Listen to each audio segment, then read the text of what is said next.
일단 AI 쪽으로 집중이 되다 보니까 그동안에는 AI 칩만 이제 봤었는데 이제 요즘 얘기가 나오는 게 온 디바이스 AI라고 하는 겁니다. 그 첫 스타트는 삼성에서 했죠. 갤럭시 24에 했고 갤럭시 북이라든지 이런 노트북 쪽에서도 AI 장착이 되고 있고 일반 가전제품으로 확장이 될 수 있고 이런 부분들이 확장이 되면 될수록 HBM도 중요하지만 레거시 D램이나 낸드 쪽 수요는 자연스럽게 올라간다. 단적인 예로 기존 PC에서 AI PC로 시장이 바뀌게 된다 그러면 기존의 D램 사용량이 2배에서 2.5배 정도까지 늘어날 수 있다는 거죠. 그런데 하이닉스도 그렇고 마이크론도 그렇고 지금 이 D램 라인 캐파 증설 얘기가 안 나와요.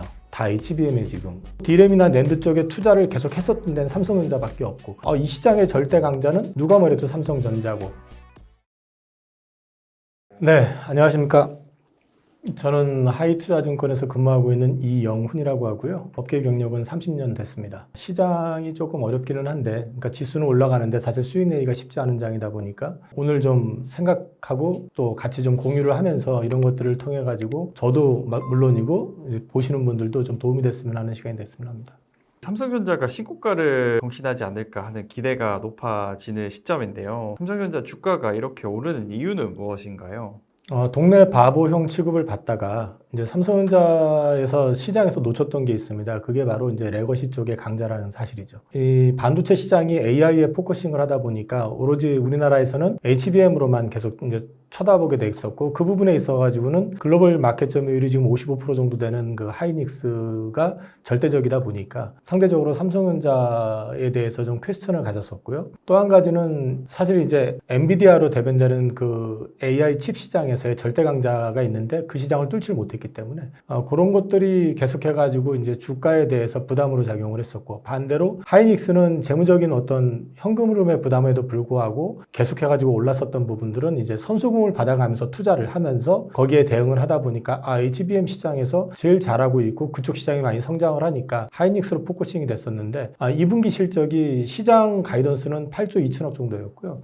실적 발표하기 전날 그 여의도 스트릿 가이던스라고 그래가지고 이제 여의도 업계에서 떠도는 거는 잘하면 9조 원대 한 중반까지도 나올 수 있겠어 했는데 막상 딱 뚜껑을 열어보니까 10조 4천억 원이라고 하는 여의도 스트릿 가이던스를 초과하는 서프라이즈가 나오니까 보통 삼성전자가 실적 발표가 나오면 그전에 올랐다 당일날 빠지는데 그날 흔들림이 약간 있기는 했지만 그거 무시하고 더 올랐었던 거죠. 그러면서 시장에서 레거시 쪽을 다시 봐야 되는 거야? 레거시 쪽에서 어차피 이익이 많이 났을 테니까 하고 이쪽을 쳐다보게 되니까 그때부터 이제 우후죽순으로 이제 리포트들도 나오고 이러면서 이제 올라갔는데 실제로 이제 삼성전자는 동네 바보용 취급을 받았던 건 파운드리에서 1등 하겠다고 하는데 계속 뒤로 쳐졌고 HBM에서 퀄테스트 통과를 장담했는데 안 되고 있고 그러다 보니까 작년까지 올 초까지만 해도 이 레거시 제품 D램이나 낸드 쪽이 그렇게 좋지는 않았었으니까 올라오고는 있었지만 근데 2분기에서 서프라이즈가 나오니까 이 시장의 절대 강자는 누가 뭐래도 삼성전자고 그 다음에 지나간 얘기이긴 하지만 22년, 23년 그 투자를 놓고 봤을 때 이 마이크론 테크놀로지나 하이닉스 같은 경우는 현금 흐름의 문제 때문에 적극적인 투자를 거의 못했어요. 그러다 보니까 이쪽 D램이나 낸드 쪽에 투자를 계속 했었던 데는 삼성전자밖에 없고 이쪽 시장이 회복이 되니까 당연히 그러면은 삼성전자는 이전보다 더 많은 실적이 나올 가능성이 높다고 보는 거죠. 여기에 덧붙여가지고 하이닉스나 마이크론 테크놀로지 같은 경우는 HBM에 투자를 하는데도 마찬가지로 현금이 부족하다 보니까 이거를 갖다가 새로 라인을 깔게 되는 금액이 100이라고 그러면 D램 라인을 갖다가 HBM 라인으로 전환하는 데 들어가는 건 10이면 되거든요. 그러다 보니까 D램 라인을 갖다 또 전용을 했단 말이에요. 그러니까 알아서 D램 캐펙스 자체가 줄는 거죠. 기본 라인 자체 수가 줄게 되고 그러다 보니까 삼성전자의 지배력이 더 강화되는 그런 그림이 나왔었다고 볼 수 있을 것 같고요. 그 다음에 이제 어찌됐든 간에 지금 엔비디아 쪽에 퀄테스트 통과되고 이게 매출로 인식이 될 거라고 1분기 컨퍼런스 콜에서 삼성에서 얘기를 했는데 안 됐죠. 그런데 결국은 되지 않겠느냐라는 기대감을 계속 갖고 있는 거죠. 근데 왜 결국은 되지 않겠느냐라고 얘기를 하냐면은 이거는 삼성의 희망사항이라기보다는 엔비디아가 올해까지는 하이닉스하고 그 마이크론 테크놀로지를 통해 가지고 받는 HBM으로 어느 정도 공급을 갖다 커버할 수 있는데 문제는 내년에 가서 신제품이 출시가 되고 했을 때는 부족하다는 겁니다. 그렇기 때문에 올해 안에 어떤 시기든 간에 그걸 맞출 것 같다. 그러면은 삼성전자에 요구하는 거는 어쨌든 수율을 올려라라는 거거든요. 그럼 수율을 엔비디아가 기대하는 것만큼 올릴지 못 올릴지는 가봐야 되겠지만 결국은 엔비디아 쪽에서도 삼성을 마냥 외면하기는 쉽지 않을 거다라는 기대감이 시장에 지금 자리하고 있는 부분도 있습니다. 이 얘기는 뒤집어 놓고 얘기하면은 엔비디아 향으로 퀄테스트 통과 기사가 났던 발표만 나오면 주가는 여기서 한 단계 더 오를 수 있을 것이다. 그런 기대감이 있고, 그 다음에 이제 파운드리 쪽은 사실 오히려 계속해서 시장 점유율이 떨어지고 있고, 그동안 얘기했던 걸 감안해 보면 그 TSMC로부터 고객을 오히려 뺏어와야 되는데 뺏기는 형국이거든요, 지금도. 그래서 이쪽은 아직까지는 기사나 이런 내용들을 보면 뭐 최초로 2나노에서 고객을 확보했네 이런 얘기 나오는데, 이건 좀 기시감이 드는 게 그 전에 3나노 때도 그랬었거든요. 그러니까 그런 걸 쳐다보는 게 아니라 좀 구체적으로 성과가 TSMC하고 거래하는 소위 말해서 빅테크를 얼마만큼 유치하느냐, 이게 되게 중요할 것 같아요. 유치하면은 삼성이 알아서 밝히겠죠. 그런 것들을 좀 봐야 되는데, 어찌됐든 그래도 파운드리 쪽의 적자 폭도 많이 줄었다. 그래서 최악은 지난 거 아니냐라는 기대감이 어느 정도 자리 잡고 있는 것 같습니다. 그래서 삼성전자는 하반기에, 상반기는 하이닉스가 전체적으로 IT 쪽을 끌고 왔다면 하반기는 오히려 하이닉스보다는 삼성전자 쪽에서 기대감을 조금 더 가져갈 수 있는 그런 상황이 아닌가 싶습니다. 한편에서는 반도체 시장에 슈퍼사이클이 온다는 기대가 커지고 있는 것 같아요. 그래서 슈퍼사이클이 온다는 근거는 무엇이라고 할 수 있을까요?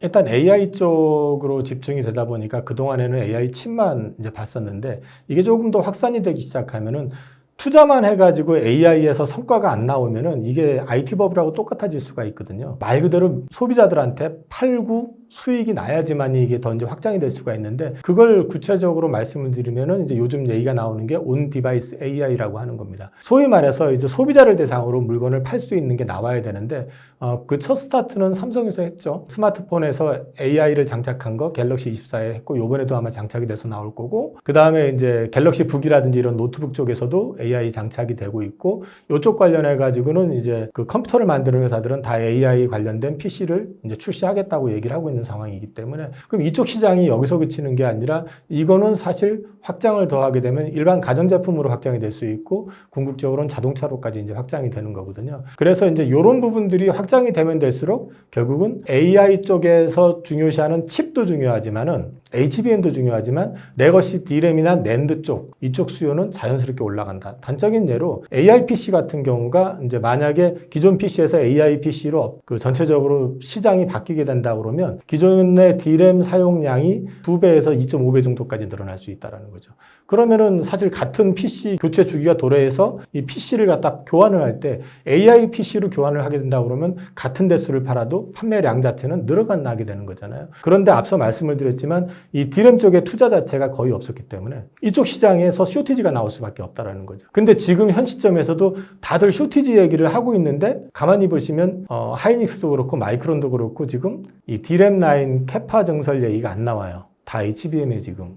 왜냐면 거기에도 지금 물량 대기가 어렵거든요. 그러면 이제 HBM 쪽으로 이제 이쪽으로 쏠리게 되면 또 어떤 상황이 나올 수 있냐면은, 이 반도체 칩을 만드는 건 웨이퍼를 통해서 만들잖아요. 근데 이 웨이퍼가 HBM 쪽으로 들어가게 되는 게 많아지면, 보통 HBM을 생산을 하는 데 있어가지고 기존 그 레거시 제품 생산하는 거 양으로 기준했을 때 반이 안 되거든요. 거기에 문제는 또 수율이 또 문제가 되기 때문에 실제로 생산되는 건 훨씬 더 못한다는 거죠. 그렇게 됐을 경우에는 이 웨이퍼 비중 자체가 HBM 쪽으로 많이 들어가면 들어갈수록 D램 쪽을 캐파 증설을 해도 그쪽으로 투여하기가 또 쉽지가 않은 거죠. 낸드 쪽도 마찬가지고. 그러다 보니까 자연스럽게 레거시 제품 쪽에 쇼티지가 생각보다 길게 갈 수 있는 거 아니냐. 그래서 실제로 최근에 증권사 리포트를 보면은 삼성전자가 역대급 실적을 냈을 때가 58조 원 정도 영업이익이 났었는데, 이미 그거를 넘어서는 실적 전망을 하는 것들이 내년 실적 기준으로 해서 나오고 있고, 외국계에서는 심지어 90조를 얘기하는 데도 있어요. 근데 그거는 전 잘 모르겠는데, 어쨌든 역대급 실적을 내년에 이 추세로 가게 되면은 HBM 아니더라도 충분히 낼 수도 있지 않겠냐라는 기대감이 지금 시장에 좀 형성이 되어 있는 것 같습니다. 이거를 갖다 종합해서 말씀을 드리면,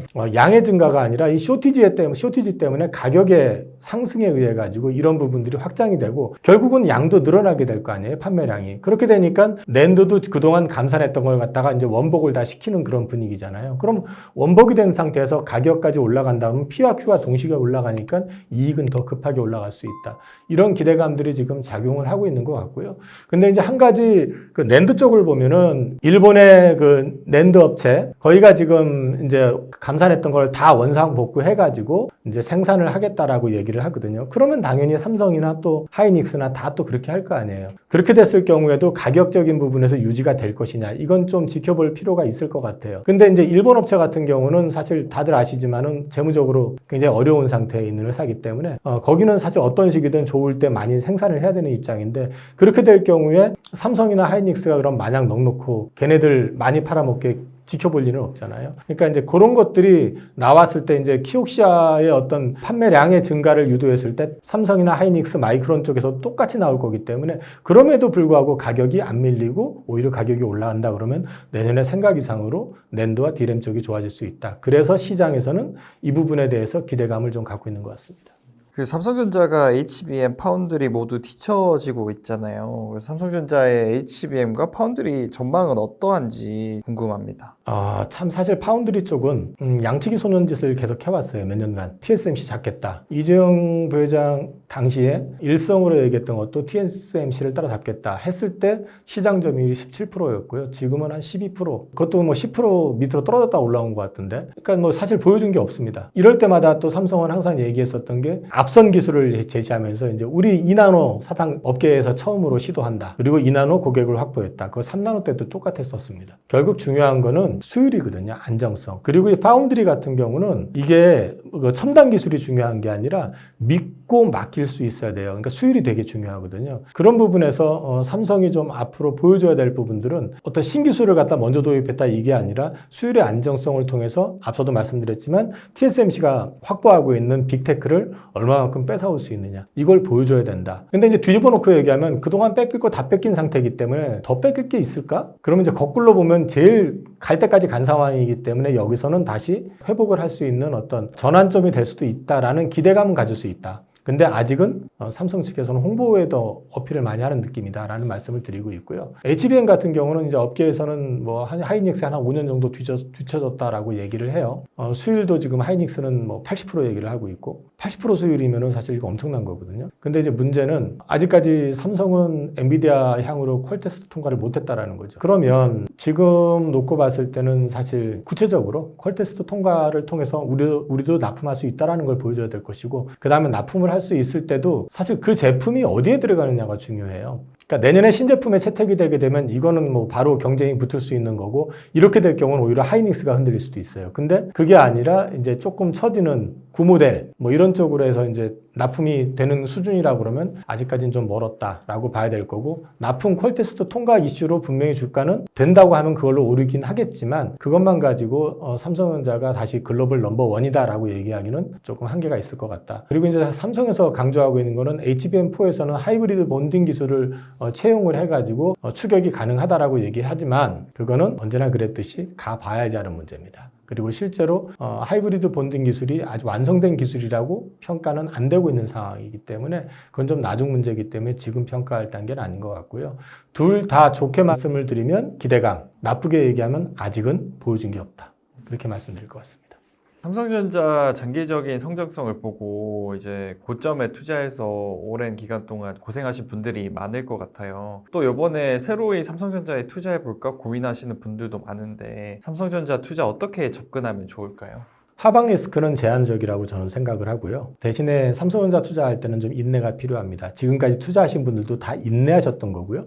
기다릴 줄 알아야 된다는 거죠. 앞서 말씀드렸지만 HBM이나 이 파운드리 쪽에서는 보여준 게 아무것도 없습니다. 뒤집어 놓고 얘기하면 거기서 보여주면 주가는 한 단계 올라갈 거다. 좋게 말하면은 보여주면이죠. 근데 이제 아직까지 보여준 건 없기 때문에 그나마 이제 기대할 수 있는 거는 엔비디아가 내년도 매출을 놓고 봤을 때 삼성전자를 마냥 방치하지는 못할 것 같다라는 게 시장 기대감이라는 거죠. 컬은 저도 개인적으로 통과는 될 거라고 생각이 되는데 문제는 수율일 거고, 그렇게 되면은 삼성전자가 수율을 제대로 못 맞추면 된다 해도 조건이 그렇게 우호적이지 않을 수도 있다라는 건 염두에 두셔야 된다. 그래서 지금 현재는 기대할 수 있는 거는 당장에는 레거시 쪽 회복에서 최대 수혜는 삼성전자다라는 거. 그 레거시 쪽의 어떤 성장은 AI 혁명이라는 게 말 그대로 잠깐 보여줬다 꺼지는 게 아닌 이상에는 이제 시작일 수 있다. 근데 말씀드린 것처럼 지금 본격적으로 레거시 쪽에 투자를 강하게 아무도 집행을 못하고 있다. 그거는 가장 캐파가 크고 22년, 23년까지 투자를 감행했던 삼성전자한테는 큰 기회가 될 수도 있는 요인이다. 그렇지만은 이 레거시 사이클이라는 게 있고 만약에 HBM에서 돈을 또 많이 벌면 그냥 방치는 안 할 거 아니에요. 또 경쟁 업체들이. 그럴 경우는 또 어느 시점에서 이건 또 이제 순환이 될 수 있기 때문에 삼성전자는 그 다음을 준비하기 위해서는 HBM이나 파운드리 쪽에서 뭔가는 보여줘야 된다. 라는 걸 말씀을 드려야 될 것 같고, 그 다음에 최근에 이제 연준의 금리 인하 얘기들 나오잖아요. 금리 인하가 가시화가 될 경우에는 달러가 약세가 될 수가 있고, 어저께 트럼프 전 대통령 피격 기사 났는데, 트럼프 대통령이 되면 강달러는 어느 정도 완충이 될 가능성이 높습니다. 그분의 스타일이 강달러를 추구하는 사람이 아니고 수출을 통해 가지고 이제 자기네들도 많이 수출하기를 원하고 있고, 그래서 약달러를 갖다가 굉장히 추구하는 양반이기 때문에 만약에 그분이 된다고 했을 때는 강달러 현상이 완화가 될 수도 있고, 그분이 될 가능성이 높다라고 했을 때는 이 달러 강세, 지금은 이제 총을 맞았다. 그러니까 이제 그 시스템 리스크는 아니더라도 어떤 시장이 불안감 이렇게 되면은 달러 쪽으로 돈이 좀 몰릴 수 있고 하는 것 때문에 단기적으로는 달러 강세가 나올 수 있지만 금리 인하라든지 그 다음에 트럼프 당선 가능성이 높아질수록 약달러, 강달러에서 약달러로 전환될 가능성이 있는데, 그 경우에 대한민국에 투자를 한다고 했었을 때는 삼성전자가 거의 1순위 내지는 0순위가 될 가능성도 있다. 그러니까 환에 대한 베팅의 수단으로서 또 하나의 대안이 될 수도 있다. 그런 것도 한번 염두에 두셔야 될 것 같습니다. 보통 한 섹터의 산업이 상승하기 시작하면은 거기에 들어간 많은 섹터들이 있잖아요. 예를 들면 반도체는 소부장이 있는데 이런 주식들의 투자 전략은 어떻게 가져가면 좋을까요? 일단 저는 소부장 쪽에서 말씀을 좀 드리면은 앞서 말씀드렸지만 우리나라는 사실 AI 칩과 관련해 가지고 핵심적인 섹터가 소부장으로는 뭐 굳이 얘기하면 주가 많이 올랐던 한미 정도가 있을 것 같은데, 그거 외에 이제 핵심이 될 수 있다라고 한다고 봤을 때 뭐가 될 수 있냐면 온디바이스 AI 쪽 관련돼 가지고 테스터 쪽으로 이제 관련돼 있는 게 있을 수 있고, 그 다음에 기존 제품이나 외국산 제품이 장악한 시장을 갖다가 이제 개척하는 쪽, 뭐 그런 쪽도 있을 수 있고요. 그 다음에 이제 말씀드린 것처럼 레거시 쪽이 가동률이 상승이 나오게 될 경우에 그 소재 업체들은 그러면 매출이 자연스럽게 증가하겠죠. 그러니까 이제 소재 관련된 쪽도 시간이 걸리더라도 자연스럽게 좀 고개를 들 가능성이 있다라는 측면에서 그쪽을 보셔야 될 것 같고, 투자와 관련해 가지고 앞서 말씀드렸지만 현재 디램이나 낸드 쪽에 투자를 공격적으로 진행하는 분위기는 아니에요. 전공정 쪽으로 해서. 그렇지만은 이제 그 필요성은 좀 느낄 수 있지 않겠느냐. 특히 이제 디램 공정 같은 경우는 말씀드린 것처럼 그거를 갖다가 HBM으로 전환한 쪽이 많기 때문에 다시 디램 라인을 또 깔아야 된다. 이런 상황이 올 수도 있다라는 측면에서 봤을 때 굳이 넣자고 그러면은 전공정 쪽의 일부는 또 가능할 수도 있겠다. 말씀드릴 수 있을 것 같습니다.